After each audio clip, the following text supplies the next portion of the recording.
ప్రేక్షకులందరికీ నమస్కారం. ప్రస్తుతం మనతో పాటు ప్రముఖ ఆధ్యాత్మికవేత్త, వేదిక్ ఆస్ట్రాలజర్ గోనుగుంట్ల సురేష్ బాబు గారు ఉన్నారు. మే నెలలో వృశ్చిక రాశి వారికి ఏ విధంగా ఉండబోతుందో గురుగారిని అడిగి తెలుసుకుందాం. నమస్కారం గురుగారు. మణికంఠ గారు నమస్కారం అండి. గురుగారు, మే నెలలో వృశ్చిక రాశి వారి పరిస్థితి ఎలా ఉండబోతుంది? 5 గ్రహాల మార్పు అయితే మనకు కనిపిస్తుంది ఈ నెలలో. ఓవరాల్గా ఈ గ్రహ మార్పుల కారణంగా వృశ్చిక రాశి వారికి ఎలా ఉండబోతుంది ఈ నెల? సో వృశ్చిక రాశి గురించి మనం అందులో చెప్పుకున్నాం అంటే చాలా క్లీన్గా ఉగాది రాశి ఫలాల్లో ఎవరైనా కనుక మిస్ అయ్యి ఉంటే ఇంకొకసారి ఆ వీడియో చూస్తే బాగుంటుంది.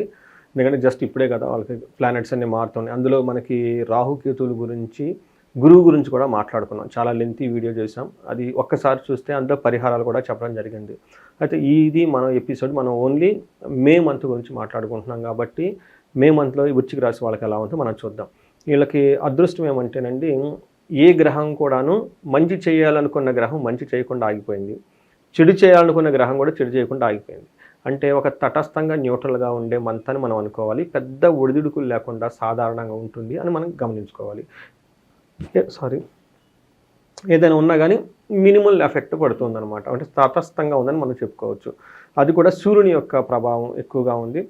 ఎంత సూర్యుడు యొక్క ప్రభావం ఉంది అంత శుక్రుని యొక్క ప్రభావం కూడా ఉండటంతో సామాన్యంగా ఒక బ్యాలెన్స్డ్గా ఉంటుందని మనం చెప్పుకోవాలి. అందులో ఫస్ట్ మనం వృశ్చిక రాశి వాళ్ళకి విశాఖ 4వ పాదం, అనురాధ 1, 2, 3, 4 పాదాలు, జ్యేష్ఠ 1, 2, 3, 4 పాదాలంతా మనకి వృశ్చిక రాశిలో ఉంటాయి. ఇది పేరు బలం కనుక మనం చూసుకుంటే తో, నా, నీ, ను, నే, నో, యా, ఈ, యు అన్న అక్షరాలంతా ఇందులో ఉంటాయి.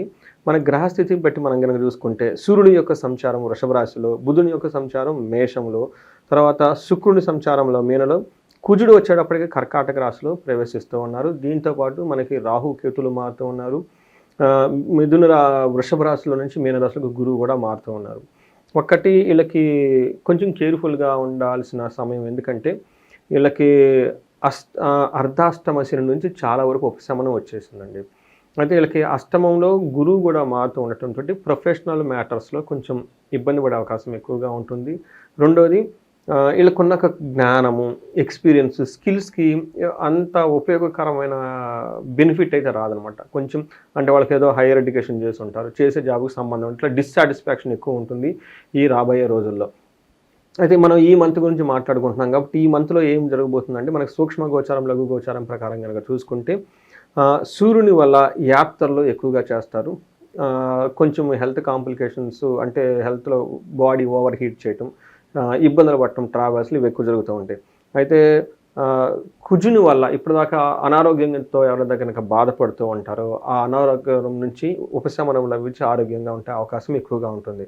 తర్వాత ఈ మాసం అంతా విజయప్రదంగా పుత్రుల వల్ల లాభం కలిగే అవకాశం ఎక్కువగా ఉంటుంది. అది కూడా చాలా లో రేంజ్లో ఉంటుంది. బట్ వీళ్ళకి ఏది చూసినా కానీ హయ్యర్ లెవెల్లో ఏది ఉండదండి. బాధలు కూడాను ఒక సింపుల్గా ఉంటాయి. ఏదన్నా కలిసి వచ్చినా కానీ అది కూడా చాలా సింపుల్గా సాదాసీదాగా ఉంటుంది, మధ్యస్థంగా ఉంటుంది. వాళ్ళు పెద్ద ఎక్స్పీరియన్స్ అయితే ఎవరు గ్రహస్థితి వల్ల. సూర్యుడు వీళ్ళకి 7వ ఇంట్లో ఉండటం వల్ల ఏమవుతుందంటేనండి, ఇది ఉత్సాహభంగకారిణి. అంటే ఈ సామంత జన విద్వేష ధారాపేడ సుతామయం ఉత్సాహభంగకారిణి గోచారస్తే సప్తమే రవి అని చెప్తారు.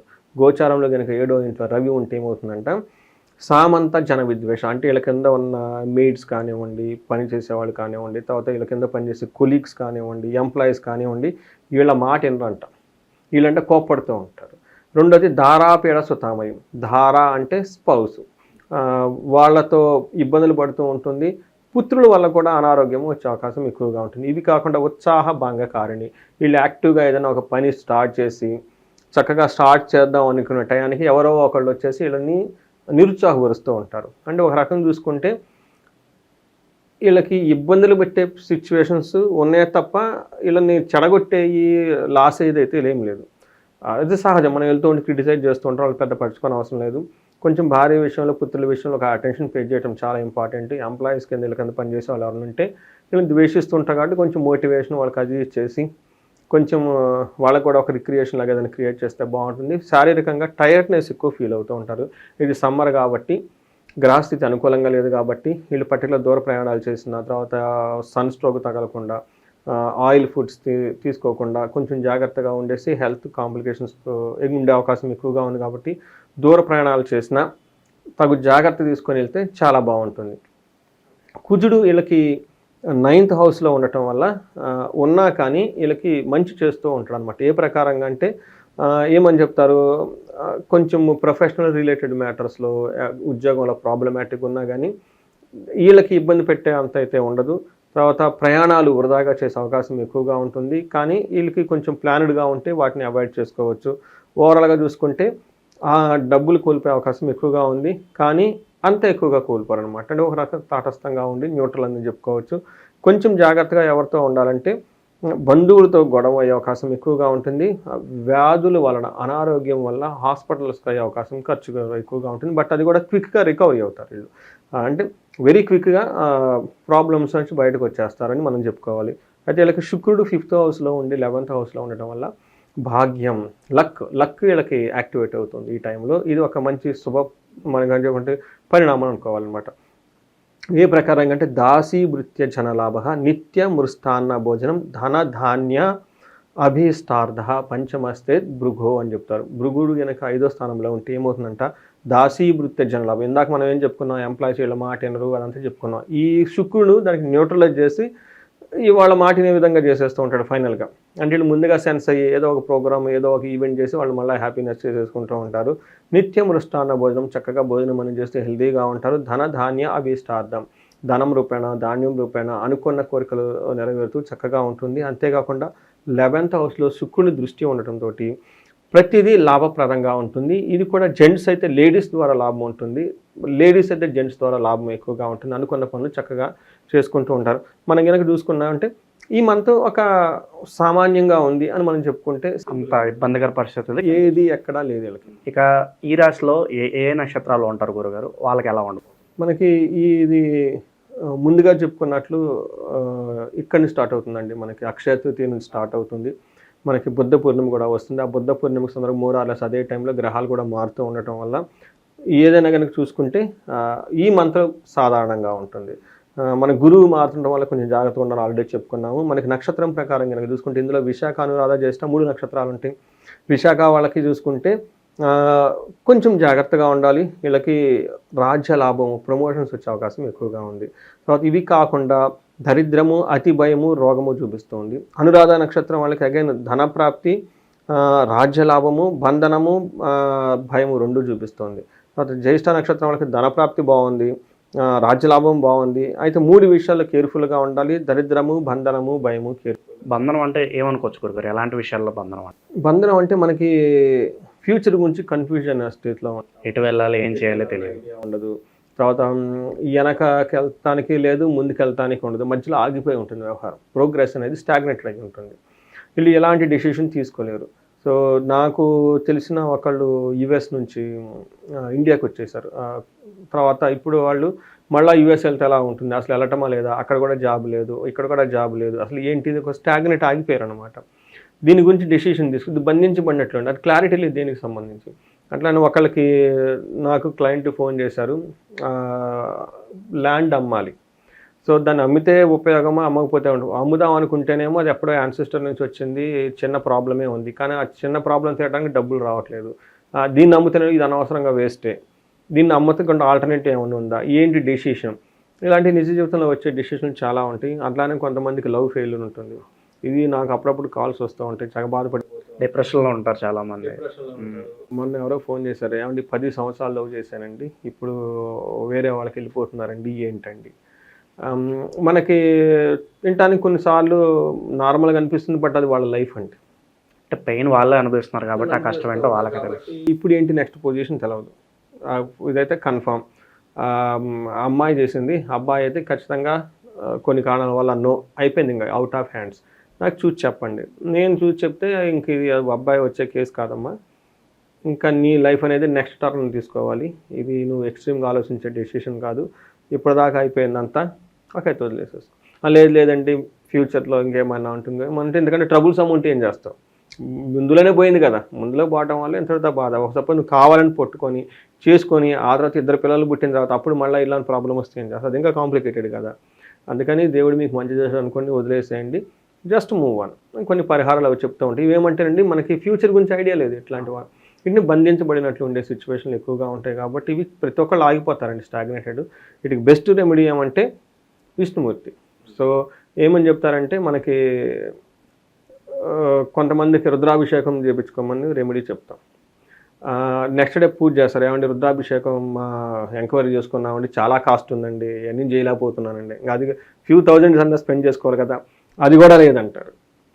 సో ఇప్పుడు ఏమీ లేనప్పుడు నారాయణనే మనకి అన్ని విధాల దిక్కు అని చెప్పేసి అంటారనమాట. ఇంకా నారాయణకి సేవ చేయాలంటే ఎవరో ఒకరు సేవ చేసుకోవాలి, వెళ్ళిపోయేసి వాళ్ళ రాష్ట్రంకి వాళ్ళకి వీళ్ళకి పోయేసి ఏమీ లేకపోతే గుడిలో సేవ చేయటం ఏదో చేసేస్తూ ఉంటే ఆ టయానికి కొంతకాలంకి దేవుడి కరుణ నుంచి ఇంతకు మించి ఇంకా ఎక్కువ వచ్చేస్తాయి. అంటే రకరకాలుగా మనం సేవలు చేసుకోవచ్చు. ఏమీ చేయలేని కూడా సేవ చేసుకుంటూ ఉంటే బాగుంటుంది. సో ఈ ప్రకారం వీళ్ళకి గురువులకు సేవ చేస్తే బాగా కలిసి వస్తుంది వృశ్చిక రాశి వాళ్ళకి. గురుగారు, అయితే చాలామంది ఈ పోలీస్ స్టేషన్లో కోర్టుల చుట్టూ తిరుగుతూ ఉంటారు, వాళ్ళకి సరిగా న్యాయం దొరకదు. వాళ్ళ పరిస్థితి ఏంటి? ఏమన్నా మంచి ఫలితాలు ఉండబోతున్నాయి ఈ నెల వీళ్ళకి? సో వీళ్ళకి సాధారణంగా ఉందండి, పెద్ద అతిగా భయపడము బంధించబడిన సిచ్యువేషన్స్ ఎక్కువగా ఉంది కాబట్టి ప్రస్తుతానికైతే వీళ్ళకి ఆ టైప్ సిచ్యువేషన్స్ అయితే లేదు.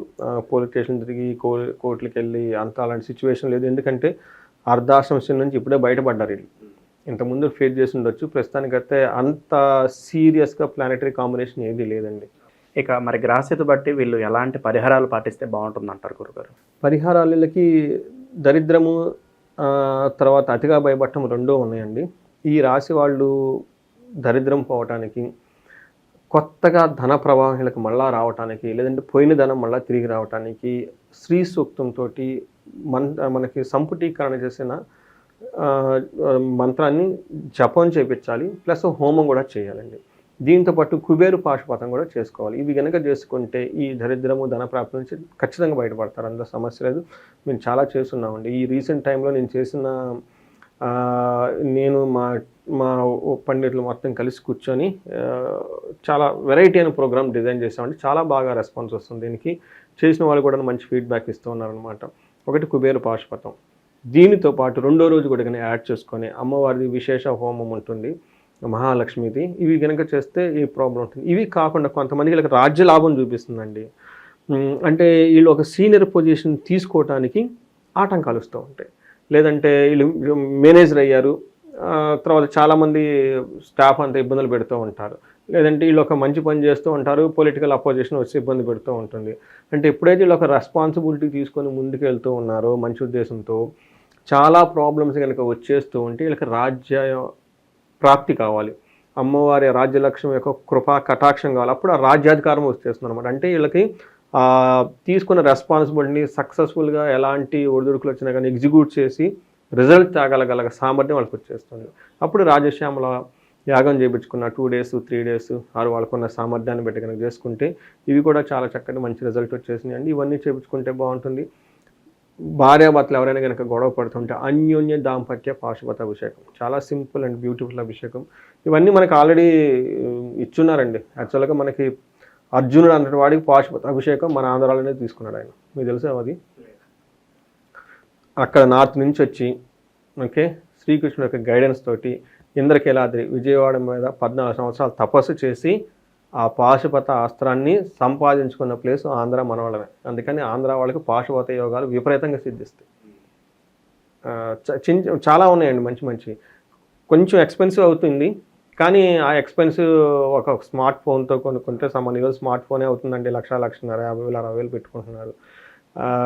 ఏ చిన్న పెళ్ళిళ్ళు ఏ ఫంక్షన్ పెట్టుకున్న 2-3 లక్షలు అవునే అవుతుందండి. మనకి కెరీర్కి సంబంధించి మనకి సంబంధించిన ప్రాబ్లమ్స్ ఉన్నప్పుడు కొంచెం ఖర్చు అయినా కానీ ఇలాంటివన్నీ చక్కగా వాడుకొని జీవితం హ్యాపీగా ఉండాలని చెప్పేసి నేను కోరుకుంటానండి. మే నెలలో వృశ్చిక రాశి వాళ్ళందరికీ కూడా ఏ విధంగా ఉండబోతుంది, ఎలాంటి ఫలితాలు ఉంటాయి, ఎలాంటి జాగ్రత్తలు పాటించాలి, మీ మాటల్లో చాలా అద్భుతంగా వివరించారు గురుగారు. ధన్యవాదాలు. ధన్యవాదాలు.